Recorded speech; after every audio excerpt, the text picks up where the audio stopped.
नमस्कार दोस्तों। एक समय की बात है, भगवान बुद्ध अपने शिष्यों को उपदेश दे रहे थे। तब उनके किसी शिष्य ने उनसे ये 3 सवाल किए। पहला, कौन किसके भाग्य का खाता है? दूसरा, संसार का सबसे बड़ा बलवान कौन है? तीसरा, जो अपनी बात से मुकर जाता है उसका अंत में क्या अंजाम होता है? गौतम बुद्ध कहते हैं, तुम्हारे ये तीनों ही प्रश्न बहुत ही महत्वपूर्ण है, क्योंकि इन तीनों प्रश्नों के उत्तर हर मनुष्य को जानना जरूरी होता है। इसलिए मैं तुमको ये कहानी सुनाता हूँ। उस कहानी में तुमको तुम्हारे इन तीनों प्रश्नों के जवाब मिल जाएंगे। कृपया तुम कहानी को ध्यान लगाकर सुनना। एक जंगल में एक विशाल बरगद का पेड़ था। उस पेड़ पर एक बाज पक्षी रहता था। उस बरगद से थोड़ी ही दूर पर एक बिल था। उस बिल में एक सर्प रहता था। फिर एक दिन जैसे ही सर्प बिल से बाहर निकलने लगा तो उस सर्प को वह बाज पक्षी देख रहा था। जब वह सर्प बिल से बाहर निकलने लगा तो उसी समय बाज सर्प पर झपटा, परंतु सर्प अपने बिल से अधिक बाहर नहीं निकला था, इसलिए वह वापस बिल में चला गया। फिर थोड़ी देर बाद सर्प ने अपना मुंह बिल से बाहर निकाला और देखने लगा कि बाज पक्षी यहीं पर है या कहीं पर चला गया। फिर वह बाज पक्षी दोबारा उस सर्प पर झपटा, परंतु वह फिर से वापस अपने बिल के अंदर छुप गया। जैसे ही सर्प अपने बिल से बाहर निकलने का प्रयास करता तो बाज उस पर हमला करता और उसे उठाकर ले जाने की कोशिश करता। बाज मन में सोच रहा था कि जब भी तू बाहर निकलेगा तो मैं तुझे अपना भोजन बना लूंगा। और सर्प उस बाज के डर से बिल में छुपा रहता है। जब सर्प को उस बिल में रहते हुए काफी समय हो जाता है तो सर्प मन में विचार करने लगता है कि यदि राजा विक्रम कहीं से आ जाए तो वह दूसरों के कष्टों का हरण करते हैं, और राजा विक्रम ही ऐसे हैं जो मुझे इस बाज से बचा सकते हैं। तो राजा विक्रम को याद करता हुआ सर्प उस बिल में छुपा रहता है, और जो भी उस मार्ग से निकलकर जाता तो उसे सर्प कहता कि भाई कोई मेरी बात राजा विक्रम तक पहुंचा दो, या मुझे राजा से मिला दो तो मैं उसका जीवन भर एहसानमंद रहूंगा। फिर एक दिन राजा विक्रम जो दूसरों के दुखों को दूर करते थे वह जंगल में जा रहे थे और उसी मार्ग से निकलकर जा रहे थे। तभी सर्प को पता चला कि रास्ते से कोई जा रहा है, तो वह बिल के अंदर से ही कहने लगा, भाई कोई मुझे राजा विक्रम से मिला दे तो मैं उसका जीवन भर एहसानमंद रहूंगा। ये बात जब राजा विक्रम ने सुनी तो राजा विक्रम कहने लगा, क्यों भाई, आपको राजा विक्रम से क्या काम है? तो सर्प कहने लगा, देखो भाई, राजा विक्रम दूसरों के दुख का हरण करते हैं और मैं बहुत दिनों से इसी बिल में पड़ा हुआ हूँ। मैं बहुत दुखी हूँ। यदि मैं इस बिल से बाहर निकलता हूँ तो इस वृक्ष पर एक बाज पक्षी का निवास है। वह बाज मुझ पर उसी समय हमला करता है, इसलिए मैं इस बिल से बाहर नहीं निकल पाता और न ही मुझे कुछ खाने को मिलता है। मैं ऐसे ही अपना जीवन व्यतीत कर रहा हूँ। राजा विक्रम कहने लगे कि हे सर्प राज, मैं ही राजा विक्रम हूँ, बताओ तुम्हारे कष्ट का निवारण कैसे करूँ? तो सर्प कहने लगा, हे महाराज, जैसा आपको उचित लगे ऐसा ही कीजिए, लेकिन मेरा इस पंछी से पीछा छुड़ा दीजिए, नहीं तो यह एक दिन मुझे मार डालेगा। राजा विक्रम कहने लगे, हे सर्प, तुम कहो तो मैं तुम्हें इस वन में कहीं दूर छोड़ दूँ।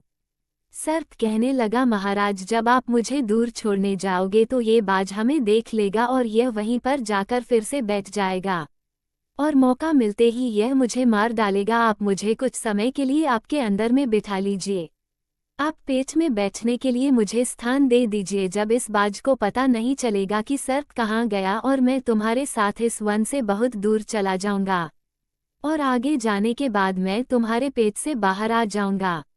राजा विक्रम कहने लगे, ठीक है सर्प राज, आप मेरे पेट में प्रवेश कर जाइए।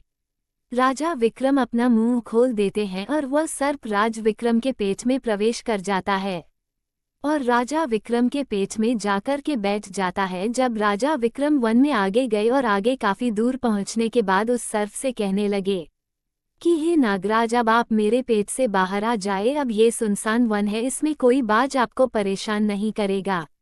ये बात सुनकर नागराज कहने लगा कि नहीं महाराज, अब मैं आपके पेट से बाहर निकलने वाला नहीं हूँ। राजा विक्रम ने कहा, क्यों भाई, आपने तो मुझसे ये वादा किया था कि आप मुझे आगे सुनसान वन में छोड़ देना, मैं आपके पेट से बाहर निकल जाऊंगा।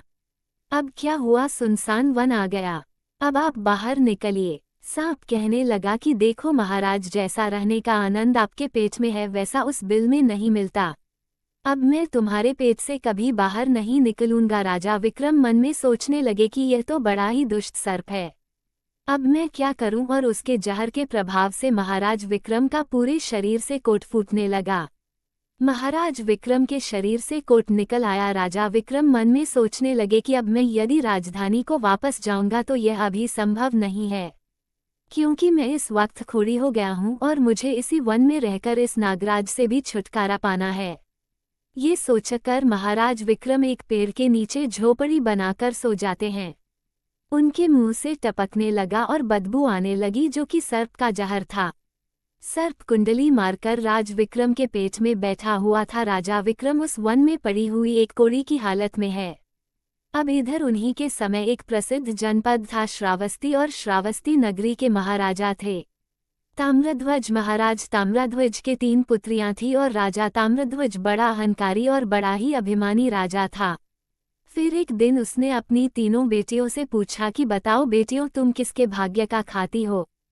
फिर उनमें से 2 बेटियां तो राजा के डर से कहती हैं कि पिताजी हम तो आपके भाग्य का ही खाते हैं, परंतु उनमें से राजा की एक चित्ररेखा नामक बेटी थी। वह चित्ररेखा अपने पिता ताम्रध्वज कहती हैं कि नहीं पिताजी, मैं किसी के भाग्य का नहीं खाती हूँ, मैं तो केवल अपने ही भाग्य का खाती हूँ। उस बेटी की बात सुनकर राजा को बहुत क्रोध आया और राजा ने उसी समय नाई और ब्राह्मण को बुलाया और नाई और ब्राह्मण से कहने लगा कि इन दोनों बेटियों का रिश्ता तो आप किसी राजा के यहाँ करके आइए, और जो ये बड़ी वाली बेटी है इसका रिश्ता किसी कुड़ी कलंक की या जिसके हाथ पैर नहीं हो उसके साथ करके आइए।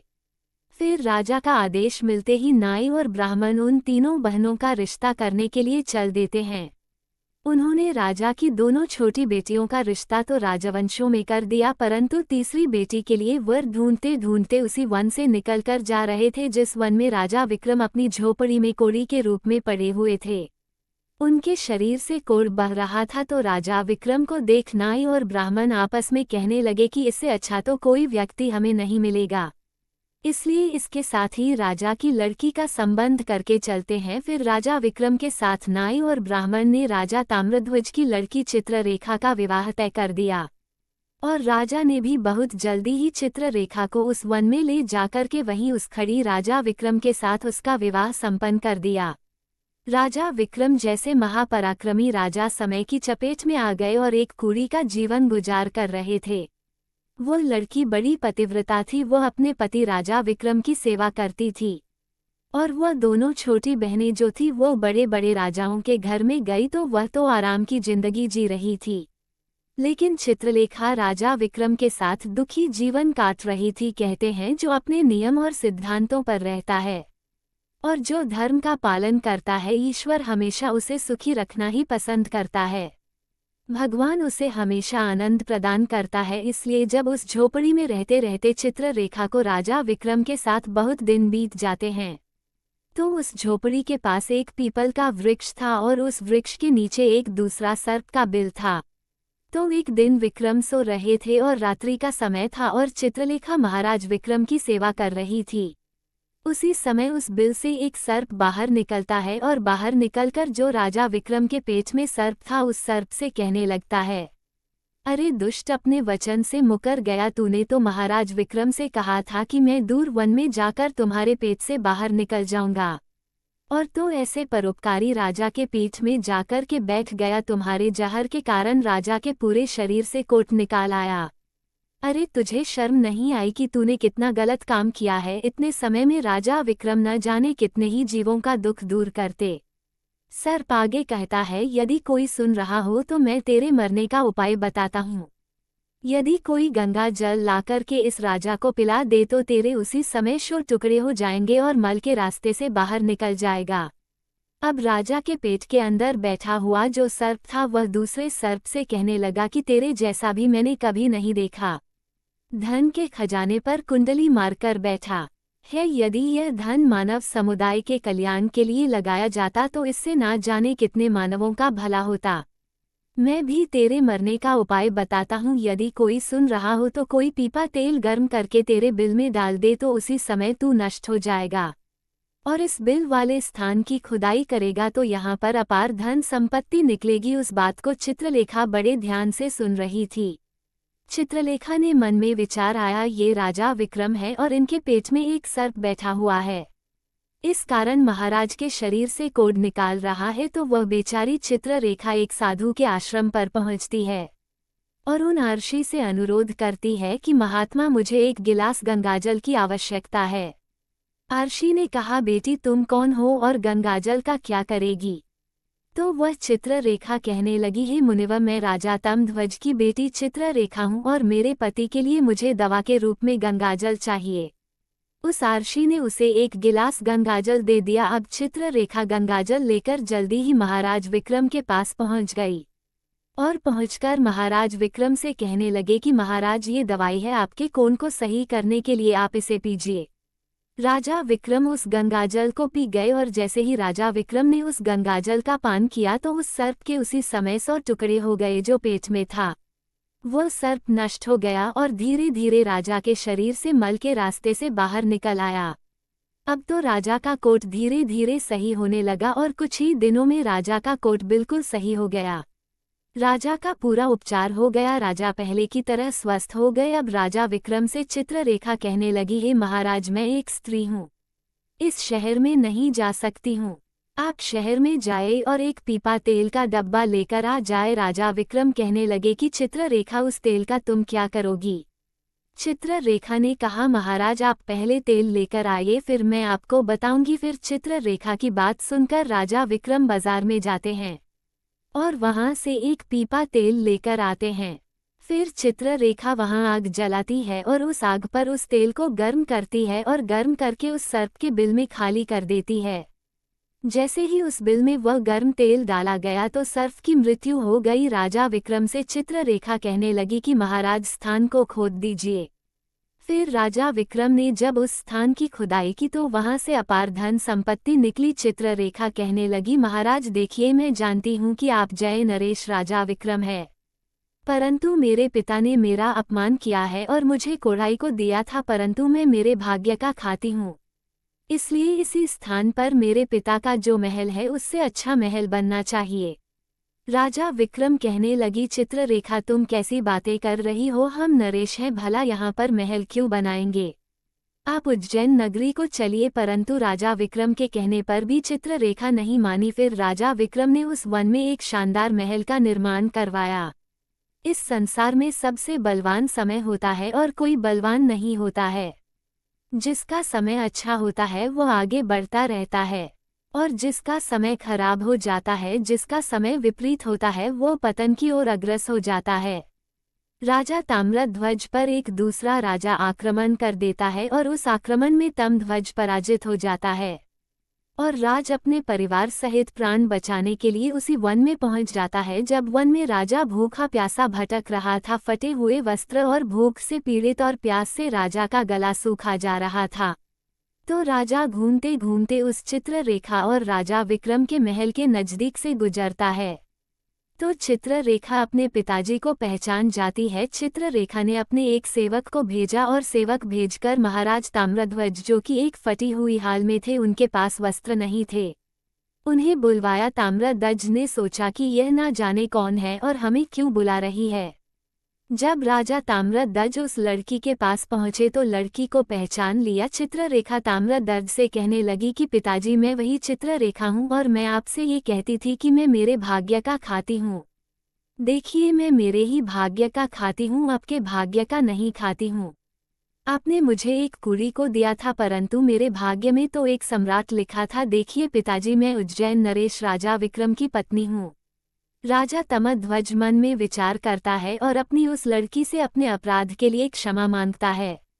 इस संसार में सबसे बड़ा बलवान और समय है और हर कोई व्यक्ति किसी दूसरे के भाग्य का नहीं खाता है। हर कोई यह सोचता है कि यह मेरे भाग्य का खा रहा है, नहीं कोई किसी के भाग का नहीं खाता है।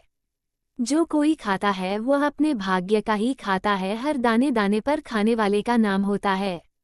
आप ये ना सोचे कि हम किसी को खिला रहे हैं, आप किसी को खिलाने वाले कौन होते हैं। इस संसार को खिलाने वाला तो एक ही है और वह है भगवान शिवशंकर। जो अपनी बात से मुकर जाता है उसका अंत वही होता है। जो राजा विक्रम के पेट में बैठे हुए उस सर्प का हुआ था अंततः वो विनाश को प्राप्त होता है। हमेशा सत्य की ही जीत होती है और अधर्मी, अत्याचारी और पापियों का अंत होता है।